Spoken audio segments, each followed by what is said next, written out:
Hello, everyone. So I'm here to do a documentary DVD review that I just got many years ago on Amazon. And as a matter of fact, I even watched it way back in the day when it came out during December and many months before. After that, then I finally got it on VHS. But anyways, yeah. And I even watched it last week, and it's still pretty good. But anyways, Dinosaur Planet. Dinosaur Planet is actually a really good documentary series because of story, seeing new species never told in a documentary, just like in one of the trailers. Um, it's a really, really good documentary series. Um, like, we get to see, again, species that we never seen. Like, for example, like, Pyroraptor, Allosaurus, Taraxosaurus, Saltosaurus, Carcharodontosaurus, even though that it lives in Africa, not South America, Africa.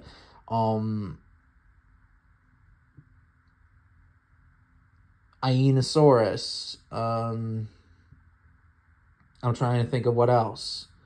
Just a lot of a lot of dinosaurs that we never get to see. And, yeah, it's really, really dope.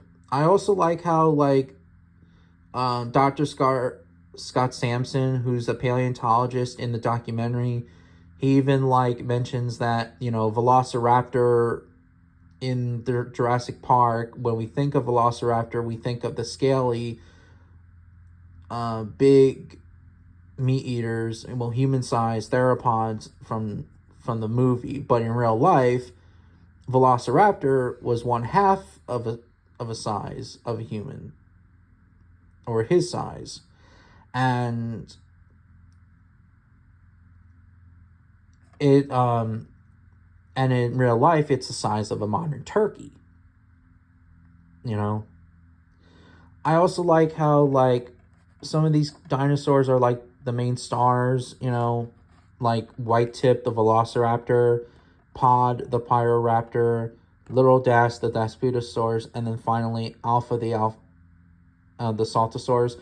What's interesting is that when you get to watch it on the Discovery Channel for the very first time, the first episode was White Tip's journey, then it was Little Das's hunt, then it's Alpha's egg, and then finally Pod's travels as the final episode. But for some reason, like on DVD and VHS, it's White Tip's journey, Pod's travels, then Little Das's hunt, and then finally Alpha's egg.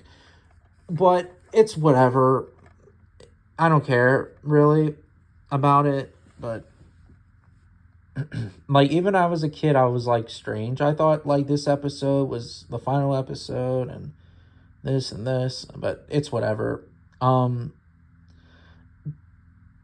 Looking at the documentary now, the models look really good, especially for their time, and being accurate. And some of them even still look accurate, like the Protoceratops. As a matter of fact, it's my favorite design. Well, Protoceratops' favorite design of the documentary series.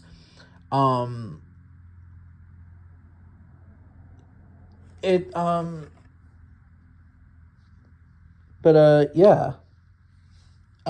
Also, but looking at the narration, Christian Slater, I mean, he does a good job narrating the documentary, but he kind of narrates it a little bit kid friendly. And I think the reason why that he did that is because he did the Prehistoric Planet Discovery Kids, not the prehistoric, now keep that in mind, not Prehistoric Planet the Apple TV series, obviously, but Prehistoric Planet the Discovery Kids documentary series that's a Walking with Dinosaurs parody, you could say, and Walking with Beasts. But I think that maybe he fucked it up because maybe okay, I'm still narrating this show, therefore I have to make it a little bit kid friendly or whatever, or some other shit. But then again, I don't know the whole detail with Christian Slater, but yeah. But I guess that if you ignore that, then yeah, that it's good and all. But yeah, um, it's really good background. Um, the logo, I always thought that this is like a sauropod footprint. I don't know why I did, but it's obviously Stegosaurus plates, and obviously these are Maastrichtian Cretaceous, late Cretaceous dinosaurs. Um, it's kind of weird that they did that because they should have done like some dinosaur rare dinosaurs in the Jurassic period or the Triassic as well. Like do Herrerasaurus in the Triassic, or in the Jurassic period do I don't know, maybe use Spectrospondylus again. I mean, even though they did that in Walking with Dinosaurs, but just do it again because Spectrospondylus hasn't been talked about that much, even by the present day. Um, or do Pachyrhinosaurus, although it has sort of been popular, but at the time it wasn't. Um, or do another series of, or not a series, or do I don't know, do an episode, or like do like an episode of I don't know, Psittacosaurus. I mean, then again, I'm just making shit up, but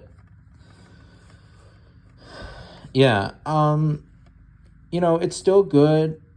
You know, there are some problems with inaccuracies a little bit because some of the dinosaurs are at the wrong place at the wrong time gap and on the wrong continents. Yeah, Conchorodontosaurus being in South America because it should be in Africa, not South America. And also we know that Conchorodontosaurus did not appear because obviously the remains of this animal was actually a Megaraptoran called Exterodon or whatever, and the iguanodon from the documentary, they should have called it Rapilodon, because even if you go to the DVD, the dinosaur fact sheets, they even mentioned that this animal is Reptilodon, or Raptodon. So I don't know why. Maybe Christian Slater had a hard time pronouncing Raptodon, but who knows? Or maybe there was a debate going on still that, okay, this is not Raptodon, maybe this is Iguanodon, a new species of Iguanodon, or whatever. I don't know. But again, really, it's still a really good documentary series.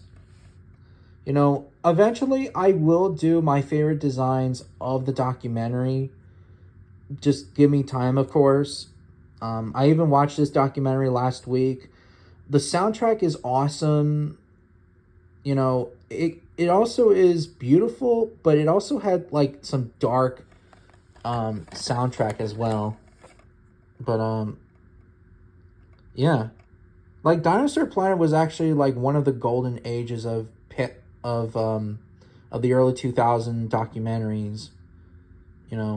Is it the best dinosaur documentary? No, it's not, but it's one of my favorite. I mean, for God's sakes, it used to be my third favorite, but I'll talk about what's my favorite, well, my top favorites later on of prehistoric documentaries, but